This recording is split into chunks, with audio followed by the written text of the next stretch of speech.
Hello friends, I am Prashant Singh and you are watching Zee business. Welcome to another episode of Paisa वसूल।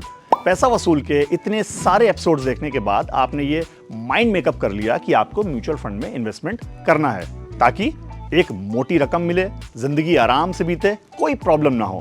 अब किसी mutual fund adviser ने आपको सलाह दी कि आप इस फंड में आंख बंद करके पैसा लगा दीजिए, लेकिन क्योंकि आप पैसा वसूल देखते हैं, अपनी रिसर्च करते हैं और उसके बाद ही कोई डिसीजन लेते हैं, इसलिए आपने एक इंटरनेट पे रिसर्च शुरू करी और ये पाया कि म्यूचुअल फंड एडवाइजर ने आपको जो बताया था वो बिल्कुल ठीक है, क्योंकि उसमें रिटर्न ज़्यादा मिलेगा, क्योंकि उसका CAGR अच्छा है।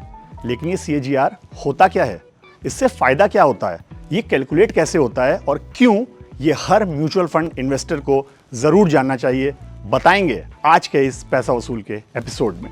CAGR का फुल फॉर्म होता है कंपाउंड एनुअल ग्रोथ रेट। आप किसी भी वेबसाइट पे रिसर्च कर लीजिए या किसी म्यूचुअल फंड एडवाइजर से सलाह ले लीजिए, सबसे पहले आपको रिटर्न्स के लिए बताया जाएगा कि इसका CAGR हाई है या लो है, आपको इन्वेस्ट करना चाहिए या नहीं, क्योंकि CAGR एक बहुत अच्छा आइडिया देता है कि इस फंड की परफॉर्मेंस कैसी है और पास्ट ईयर्स में इसने कैसा परफॉर्म किया है। CAGR की एक खास बात यह भी है कि ये एब्सोल्यूट रिटर्न से अलग होता है। एब्सोल्यूट रिटर्न्स आपको सिर्फ ये बताते हैं कि रिटर्न कितना मिला है विदाउट कंसीडरिंग कि आपने टाइम पीरियड कितना इन्वेस्ट किया है, जो कि काफी इंपॉर्टेंट फैक्टर होता है। CAGR का एक बड़ा फायदा ये भी है कि इसकी हेल्प से आप डिफरेंट एसेट क्लासेस यानी कि fix income, gold, equity, real estate वगैरह में कंपैरिजन करके ये डिसाइड कर सकते हैं कि आपको इन्वेस्टमेंट कहाँ करना चाहिए, कहाँ पे ज़्यादा फायदा मिलेगा, क्योंकि CAGR कंसिडर करता है आपका बेसिक रिटर्न, आपका फाइनल रिटर्न और साथ ही टाइम पीरियड भी जो आपने इन्वेस्ट किया है। चलिए अब एक प्रैक्टिकल एग्जांपल से ये समझते हैं कि CAGR आपको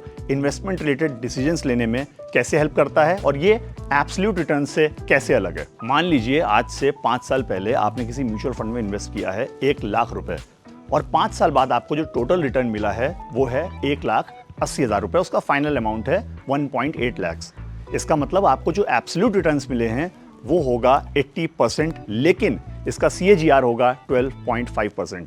अब आप CAGR के हेल्प से ये डिसाइड कर सकते हैं कि आपको इस म्यूचुअल फंड में इन्वेस्ट करना है या किसी और एसेट क्लास यानी कि FD, रियल एस्टेट, इक्विटी में इन्वेस्ट करना है, और ये डिसीजन लेना आपका काफ़ी आसान हो जाएगा CAGR की हेल्प से। CAGR इसलिए भी काफ़ी इंपॉर्टेंट है क्योंकि ये बेस्ट फॉर्मूला है ये पता करने के लिए कि आपके म्यूचुअल फंड इन्वेस्टमेंट ने over a period of time कैसा परफॉर्म किया है, वो भी एनुअल बेसिस पे। CAGR की हेल्प से आप mutual fund portfolio related decisions बड़ी आसानी से ले सकते हैं। किस फंड में कंटिन्यू करना है, कहां से एग्जिट करना है, साथ ही आप चाहें तो सिमिलर म्यूचुअल फंड्स को कंपेयर भी कर सकते हैं कि आपको ज्यादा पैसा कहां मिलेगा, कहां से अच्छा पैसा वसूल होगा। आइए अब ये जान लेते हैं कि CAGR आखिर कैलकुलेट कैसे होता है। CAGR is equal to ending balance divided by beginning balance to the power 1/n - 1। इसमें एंडिंग बैलेंस वो फाइनल अमाउंट है जो आपको मिलता है, बिगिनिंग बैलेंस वो अमाउंट है जो आपने इन्वेस्ट किया है, और n होगा नंबर ऑफ ईयर्स जितने टाइम तक आप किसी म्यूचुअल फंड में इन्वेस्टेड रहेंगे। ये आपको CAGR देगा पूरा फॉर्मूला परसेंटेज वाइज। CAGR सभी म्यूचुअल फंड वेबसाइट्स पे म्यूचुअल फंड के साथ लिखा होता है और ये बहुत ही इंपॉर्टेंट मेट्रिक है फंड की परफॉर्मेंस को ट्रैक करने के लिए कि उसने पास्ट में कैसे रिटर्न्स दिए हैं, और आपको हमेशा म्यूचुअल फंड इन्वेस्टमेंट करने से पहले ये जरूर पता होना चाहिए ताकि मैक्सिमम पैसा वसूल हो। तो ये थी CAGR के जरिए म्यूचुअल फंड से पैसा वसूल की बात।